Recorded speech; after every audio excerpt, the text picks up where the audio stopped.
Assalamualaikum warahmatullahi wabarakatuh. Selamat bertemu kembali dalam mata kuliah sastra perbandingan.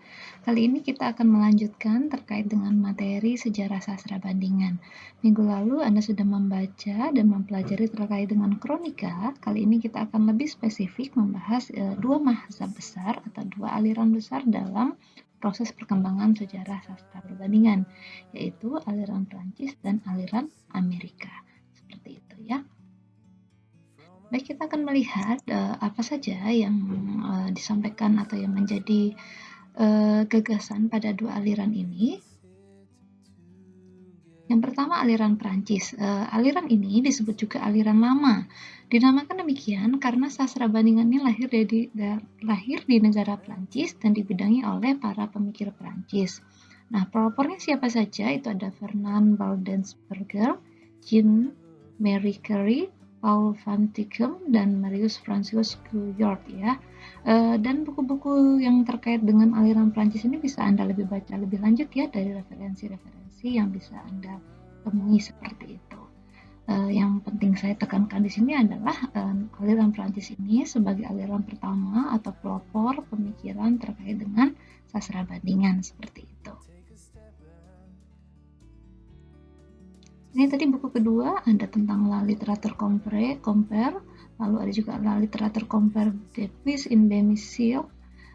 Ini karangan penting ya sebagai sebuah aliran karena ini mewakili aliran Prancis dalam sastra bandingan seperti itu. Nah, kita lihat lebih lanjut.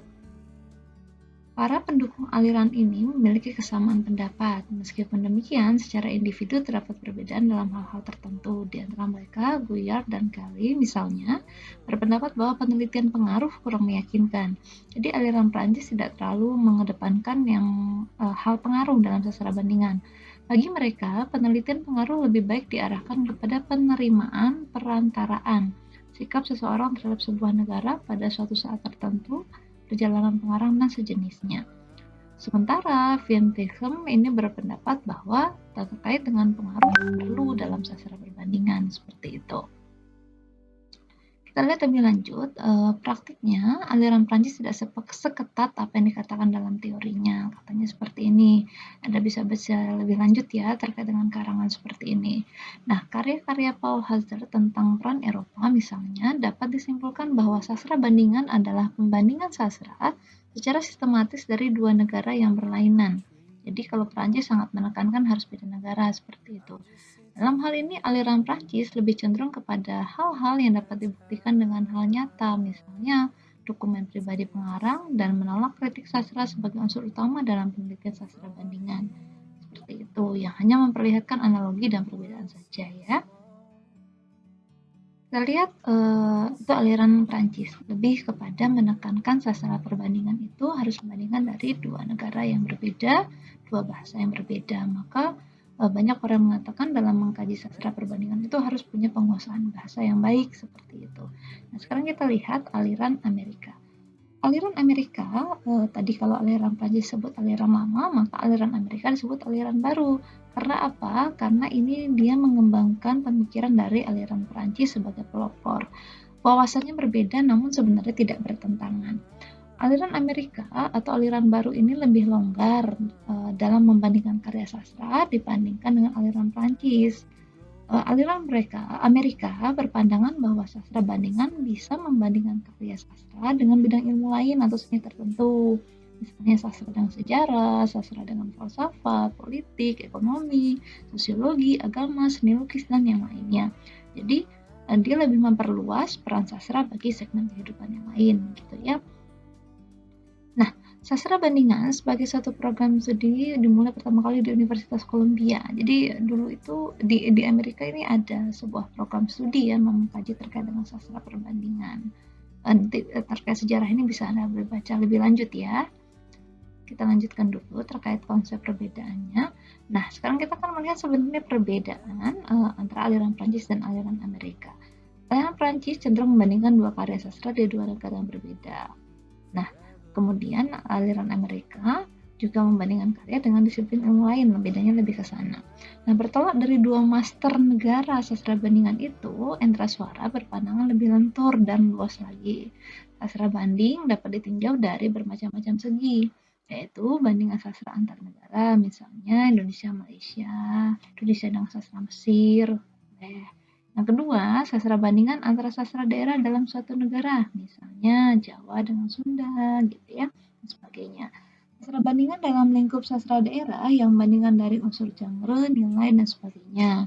Ini keempat, sastra bandingan atau bandingan sastra yaitu membandingkan sastra dengan bidang lain seperti agama, politik, budaya, dan sebagainya.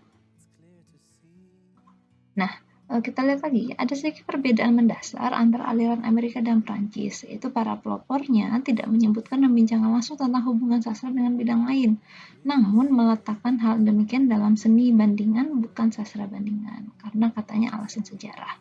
Aliran Prancis khawatir penelitian antara sastra dengan hal lain dari kehidupan manusia akan mewujudkan penelitian tidak ilmiah, yang pada akhirnya merusak penerimaan sastra bandingan sebagai ilmu yang disegani.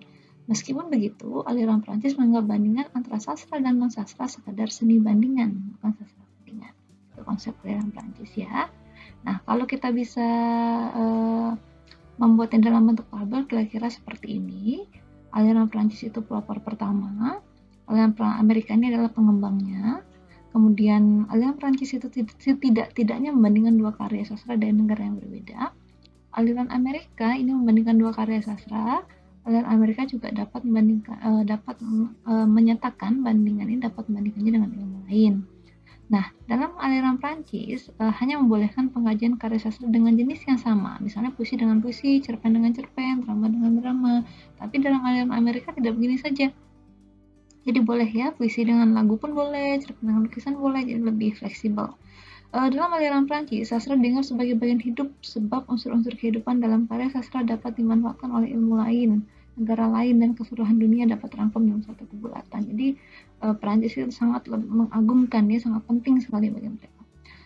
Amerika, sastra tetap bisa menjadi dirinya sendiri sebagai sebuah karya sastra, dan meskipun dia dibandingkan dengan ilmu lain, jadi pandangannya berbeda ya. Seperti sastra dengan sejarah, dan meskipun demikian sebenarnya kan ketika membandingkan sastra dengan bidang lain, titik tolak tetap pada karya sastra seperti itu.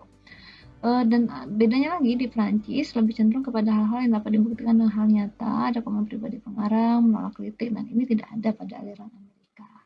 Nah, kira-kira demikian, semoga tentang mazhab atau terkait dengan pelopor dalam aliran Prancis dan Amerika ini bisa Anda pahami sebagai cikal bakal lahirnya sastra perbandingan. Semoga bisa dipahami untuk melakukan mempelajari konsep selanjutnya agar lebih dipahami lagi terkait dengan kegiatan proses pembandingan sastra seperti itu. Jadi apa yang akan kita pakai, apa yang akan kita gunakan dalam proses pembandingan, karena kita yang akan gunakan di Indonesia, kita mengikuti konsep yang dipakai oleh para pakar H.B. Yasin, Sapardi Djoko Damono, misalnya Endra Suara ya, yang menyatakan di Indonesia kita bisa membandingkan karya sastra dengan karya sastra tanpa harus beda negara, jadi bisa dalam sama-sama. Prinsipnya juga kita boleh membandingkan sastra dengan bidang ilmu lain. Intinya kita lebih cakupannya lebih tidak seketat yang seperti disampaikan aliran Prancis. Jadi lebih mengikut mazhab aliran Amerika. Demikian untuk penjelasan dua aliran penting dalam sastra perbandingan ini. Semoga bisa dipahami.